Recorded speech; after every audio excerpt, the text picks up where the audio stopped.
Hello guys, welcome back to the channel and welcome back to Elite Wrestling. तो guys finally इस week का Dynamite show हो चुका है खत्म और आज इस वीडियो के अंदर हम उसी के बारे में बात करने वाले हैं और हम जानेंगे कि इस वीक के डायनामाइट शो पर क्या क्या हुआ और हमें इस वीक के शो पर कौन कौन सी चीजें देखने को मिली है। इसलिए ये सब बातें जानने के लिए ये वीडियो एकदम आखिर तक जरूर देखना। और गाइज ऐसे ही AEW से रिलेटेड हर एक न्यूज, रूमर और अपडेट और AEW के हर एक शो का रिव्यू पाने के लिए हमारे चैनल को सब्सक्राइब करना मत भूलना। पर अब ज्यादा देर न लगाते हुए चलिए वीडियो शुरू करते हैं और करते हैं इस वीक हुए डायनामाइट शो का रिव्यू और जानते हैं कि इस वीक के शो पर क्या हुआ। तो गाइज इस वीक के डायनामाइट शो की शुरुआत में ही हमने देखा कि हमें यहाँ पर द इलीट जंगल बॉय के साथ आती हुई दिखाई दे रही थी और यहाँ पर सिक्योरिटीज ने जंगल बॉय को रोकने की कोशिश की क्योंकि वो शो पर आने के लिए शेड्यूल नहीं थे, लेकिन यंग बक्स ने EVP होने का फायदा उठाया और वो जैक पेरी को शो पर आगे ले गए। तो देखने के लिए मजा आने वाला था कि आगे शो पर क्या होता है। पर इसके बाद डायनामाइट शो की ऑफिशियली शुरुआत हुई और हमें ओपनिंग मैच के लिए ऑरेंज कैसिडी आते हुए दिखाई देने वाले थे, लेकिन हमने देखा कि ट्रेंट ऑरेंज कैसिडी पर अटैक करते करते कैसिडी को रिंग के अंदर ले आए और यहाँ पर माइक लेकर बात करते हुए ट्रेंट ने कहा कि ट्रेंट यहाँ पर ऑरेंज कैसिडी से बात नहीं करना चाहते, वो चक टेलर से बात करना चाहते हैं।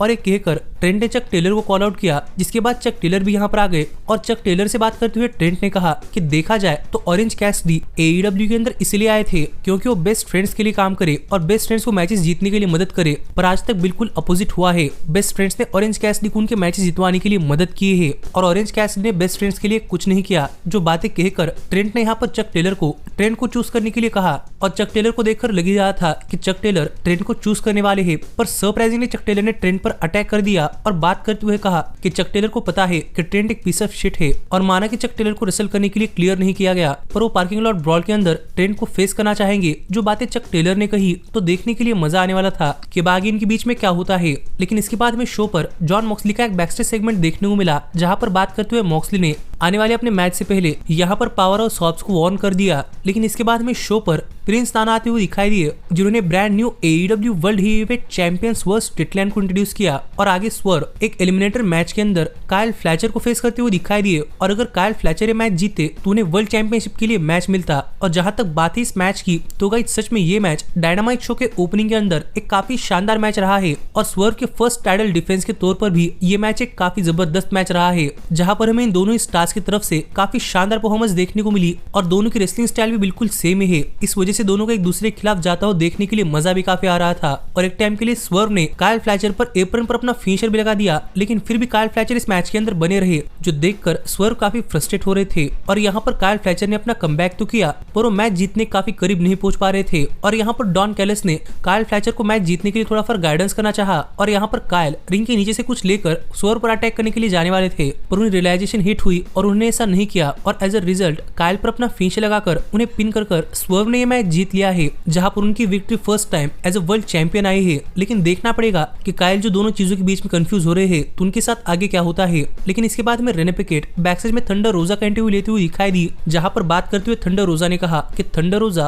अपना विमेंस चैंपियनशिप का मैच नहीं हारती, लेकिन उस मैच के अंदर किसी ने इंटरफेयर किया और इस वजह से वो मैच हारी है। जो बातें थंडर रोजा कर रही थी और इस सुनकर डियाना पुराजो यहाँ पर आ गए और डियाना पुराजो कह रही थी कि वो थंडर रोजा की मदद करने के लिए आई है, पर थंडर रोजा कह रहे थे कि उन्हें मदद नहीं चाहिए थी। और ऐसे में इन दोनों के बीच में थोड़ा ब्रॉल होने लगा, लेकिन यहाँ पर सिक्योरिटी गार्ड्स ने आकर दोनों को ही रोक लिया। तो देखना पड़ेगा कि आगे इन दोनों के बीच में क्या होता है। लेकिन इसके बाद में शो पर ब्रायन वर्सेस ऑस्प्रे मैच के एक रिकैप देखने को मिला और आगे एनाजे एक 1-on-1 मैच के अंदर मीना शिराकावा को फेस करती हुई दिखाई दी, जो कि मरियामी की पार्टनर है और जिन्होंने हाल ही में AEW कंपनी ज्वाइन की है। और जहां तक बात है इस मैच की तो गाइस जैसे ही मैच शुरू हुआ वैसे हमें मीना की इस मैच के अंदर परफॉर्मेंस काफी इंप्रेसिव दिखाई दी, जहां पर एनाजे पर काफी तगड़ा अटैक कर रही थी। पर एक टाइम के लिए एना ने भी इस मैच के अंदर अपना कमबैक किया और रिंग साइड पर खड़े हुए मरामे को टॉन्ट करते हुए वो इस मैच के अंदर मीना पर काफी तगड़ा अटैक कर रही थी, जहां पर एना को देखकर लग ही रहा है कि वो काफी ज्यादा इंप्रूव हुई है। पर इसके बावजूद भी इस मैच के आखिर में मीना ने एना पर आउट ऑफ नोवेयर एक रोल अप पिन कर दिया और यहाँ पर इस पिन के सहारे मीना ने ये मैच जीत लिया है। और इसके बाद यहाँ पर मरियामे और मीना रिंग के अंदर सेलिब्रेट कर रहे थे, लेकिन हमने देखा कि गुस्से में एना जे ने आकर मरियामे पर अटैक करना स्टार्ट कर दिया और देखकर टोनी स्टॉर्म मरियामे को बचाने के लिए आ गई और एना जे रिंग छोड़कर चली गई। और यहाँ पर टोनी स्टॉर्म और मारिया हैमर रिंग के अंदर तो थी, लेकिन इतने में यहाँ पर सेरेना डेप भी आ गई और उन्होंने विमेंस चैंपियनशिप उठाई और उसके बाजू में बैठकर कैमरा के अंदर बात करते हुए सेरेना डेप ने कहा कि नेक्स्ट टाइम जब वो विमेंस चैंपियनशिप को टच करेंगी तब वो विमेंस वर्ल्ड चैंपियन होगी। और एक कहकर वो यहाँ चली गई तो देखने के लिए मजा आएगा कि आगे विमेंस डिवीजन के अंदर क्या होता है। लेकिन इसके बाद हमें शो पर क्रिस स्टैटलैंडर और स्टोकली हैथवे नई TBS women's champion willow Nightingale के सेलिब्रेशन के लिए आते हुए दिखाई दिए। और इसके बाद यहाँ पर विलो नाइटिंगेल आई और यहाँ पर बात करते हुए विलो नाइटिंगेल ने कहा कि 3 साल पहले विलो नाइटिंगेल इसी अरीना के अंदर रिंग साइड पर बैठी हुई थी। उसके 1 साल बाद विलो नाइटिंगेल AEW के अंदर साइन हुई और ग्राफिक आया कि विलो नाइटिंगेल ऑल एलीट है, लेकिन आज विलो नाइटिंगेल AEW चैंपियन बन चुकी है, यानी कि वो रुकी नहीं है और वो आगे और भी ज्यादा शाइन करने वाली है। जो बातें विलो नाइटिंगेल कर ही रही थी, कितने में यहाँ पर मर्सिडीज मोने आ गई और मर्सिडीज मोने से बात करते हुए विलो नाइटिंगेल ने उन्हें पूछा कि वो विलो नाइटिंगेल की स्पॉटलाइट क्यों छीन रही है। और यहाँ पर बात करते हुए मर्सिडीज मोने ने कहा कि क्या उन्हें अभी रीजन की जरूरत है, जिसका जवाब देते हुए विलो नाइटिंगेल ने कहा कि अगर मर्सिडीज मोने को लग रहा है कि विलो ने उन्हें ऑन पर्पज इंजोर्ड किया था तो ऐसा नहीं है, तो मर्सिडीज को ये सब चीजें भूलकर आगे चलना चाहिए। पर अगर मर्सिडीज ये चीजें भूलना नहीं चाहती तो विलो नाइटिंगेल उन्हें चीजें भूलने के लिए मदद कर सकती है। जो बातें विलो नाइटिंगेल ने कही, लेकिन बात करते हुए मर्सिडीज मोने ने कहा कि वो ये चीजें कभी नहीं भूल सकती और जब वो टीबीएस विमेंस चैंपियनशिप के लिए आएंगी तब विलो को पता चल जाएगा कि वो क्यों ऐसा कर रही है, क्योंकि मर्सिडीज मोने भी विलो नाइटिंगेल का वही हाल करने वाली है। जो बातें मर्सिडीज मोने ने कही और कहकर वो यहाँ से जा रही थी, पर क्रिस स्टैटलैंडर ने मर्सिडीज मोने को रोकने की कोशिश की, पर शायद उन्हें लगा हो कि ये विलो नाइटिंगेल है और उन्होंने विलो नाइटिंगेल पर अटैक कर दिया, जिस वजह से यहाँ पर दोनों काफी चिढ़ चुकी थी और दोनों एक दूसरे के ऊपर जा रही थी। पर बाकी सारे लोगों ने इन दोनों को सेपरेट रखा तो देखने के लिए मजा आएगा कि आगे क्या होता है। लेकिन इसके बाद हमने देखा कि जैक पेरी टोनी खान के लॉकर रूम से बाहर आए और यहाँ पर एलेक्स मार्वेज जानना चाहते थे कि जैक पेरी के साथ अंदर क्या बात हुई है, पर जैक पेरी ने कुछ नहीं कहा। लेकिन जाते जाते जब यंग बक्स भी इस लॉकर रूम से बाहर आए तो यहाँ पर बात करते हुए यंग बक्स ने कहा कि टोनी खान डायनामाइट शो के मेन इवेंट के अंदर जैक पेरी से फेस टू फेस बात करना चाहते हैं, तो देखने के लिए मजा आने वाला था कि शो के मेन इवेंट के अंदर क्या होता है। लेकिन इसके बाद हमें AEW के अंदर एक गॉन्टलेट मैच देखने को मिला और जो कोई स्टार मैच जीतता वो इंटरनेशनल चैंपियनशिप के लिए नंबर 1 कंटेंडर बन जाता। और एक गॉन्टलेट मैच WWE के गॉन्टलेट मैच की तरह नहीं था। इस मैच के अंदर बार बार नए पार्टिसिपेंट्स आते जब तक कि कोई सुपरस्टार किसी को पिन कर ये मैच जीत नहीं लेता। जिस रूल्स के अंदर ये मैच एक काफी शानदार मैच रहा है, जहां पर डांटे मार्टिन और जे व्हाइट ने इस मैच के अंदर काफी जबरदस्त तरीके से शुरुआत की, जिसके बाद पेंटा ने भी इन्हें ज्वाइन कर लिया और अपने अच्छे खासे मूव्स लगाए। आगे काइल रॉयली भी इस मैच के अंदर आ गए और काइल रॉयली भी इस मैच के अंदर अच्छी तरीके से शाइन कर पाए। पर इस मैच के अंदर नेक्स्ट पार्टिसिपेंट विल ऑस्प्रे थे, जिन्होंने इस मैच के अंदर अच्छे खासे मूव्स लगाए। पर जब वो जे व्हाइट के आमने सामने आए तो गाइज यहाँ पर सीन देखने लायक था, क्योंकि इनके बीच में न्यू जापान प्रो रेसलिंग में काफी बड़ी हिस्ट्री रह चुकी है और पूरा का पूरा क्राउड NJPW की चैंट्स कर रहा था। पर इसके बाद यहाँ पर लांस आर्चर भी आ गए, जिन्हें देखकर ऑस्प्रे काफी डर चुके थे, क्योंकि जापान के अंदर इनके बीच में भी काफी बड़ी राइवलरी रही है। और लांस आर्चर ने भी इस मैच के अंदर ऑस्प्रे को उठा उठाकर सभी सुपरस्टार्स पर फेंकना स्टार्ट कर दिया और एक टाइम के लिए उन्होंने रिंग साइड पर एक टेबल भी लगा दिया और किसी को उस टेबल के थ्रू फेंकना चाहते थे। लेकिन इतने में यहाँ पर कमांडर आ गए और कमांडर ने लांस आर्चर को टेबल के थ्रू फेंक दिया, जिस वजह से लांस आर्चर तो इस मैच से आउट हो गए। और इसी में इस मैच के अंदर जे लीथल भी आ गए,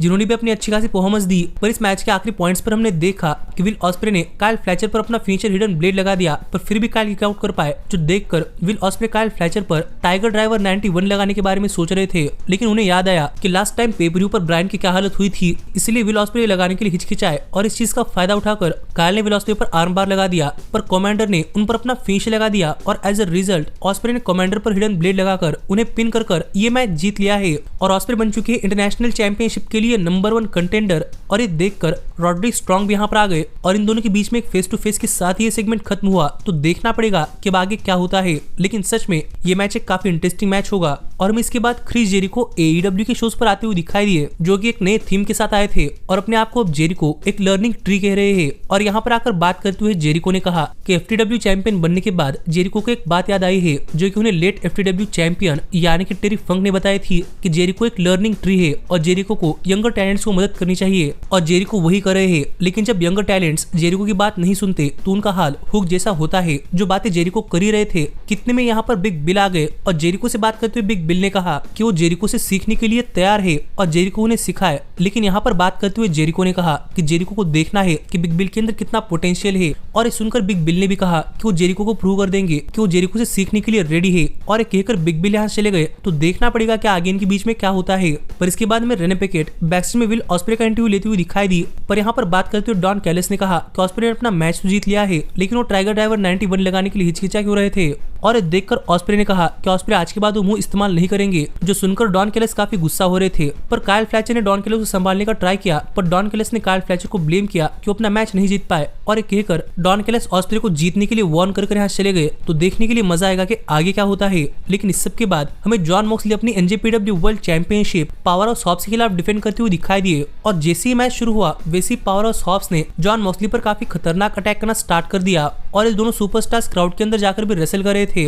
पर जैसे एक्शन वापस रिंग के अंदर आया वैसे ही जॉन मॉक्सली ने एक ओपनिंग देखकर हॉब्स पर अच्छा खासा अटैक कर दिया और उन पर ज्यादा मूव्स ना लगाते हुए डायरेक्टली उन पर अपना फिनिशर बुलडॉग चोक लगा दिया और सबमिशन के सहारे मॉक्सली ने ये मैच जीत लिया है और स्टिल है NJPW वर्ल्ड चैंपियन, जो कि उनके लिए एक अच्छे खासे मैच रहा। पर इसके बाद हमने देखा कि कनुस्के तकेसा यहाँ पर आकर मॉक्सली को कॉल आउट कर रहे थे, मानो कि वो चैंपियनशिप के लिए नेक्स्ट मैच चाहते हैं। तो देखना पड़ेगा कि आगे इनके बीच में क्या होता है। पर इसके बाद हमें शो पर रेने पिकेट बैकस्टेज में शिबाटा का इंटरव्यू लेते हुए दिखाई दी, जहां पर बात करते हुए शिबाटा ने क्रिस जेरिको को नेक्स्ट वीक डायनामाइट शो पर FTW चैंपियनशिप के लिए चैलेंज कर दिया है। तो देखना पड़ेगा कि वो मैच कैसा होता है। पर इस सब के बाद फाइनली टाइम हो चुका था शो के मेन इवेंट का, जहां पर हमें जैक पेरी टोनी खान से बात करते हुए दिखाई देने वाले थे। और जैसे यहाँ पर जैक पेरी आए तो पूरा का पूरा क्राउड क्राइम रिवर के चैंट्स कर रहा था, मानो कि जैक पेरी काफी पॉपुलर है। और यहाँ पर आते ही जैक पेरी ने टोनी खान को कॉल आउट किया और टोनी और जैक पेरी एक दूसरे के आमने सामने आए। और यहाँ पर बात करते हुए जैक पेरी ने कहा कि जैक पेरी ने हर बार AEW का अच्छा ही चाहा है और जैक पेरी को लगता है कि उनसे कोई गलती नहीं हुई, लेकिन इसके बावजूद भी वो सस्पेंड हो चुके हैं। लेकिन अब जैक पेरी चाहते हैं कि जैक पेरी AEW के अंदर वापस आए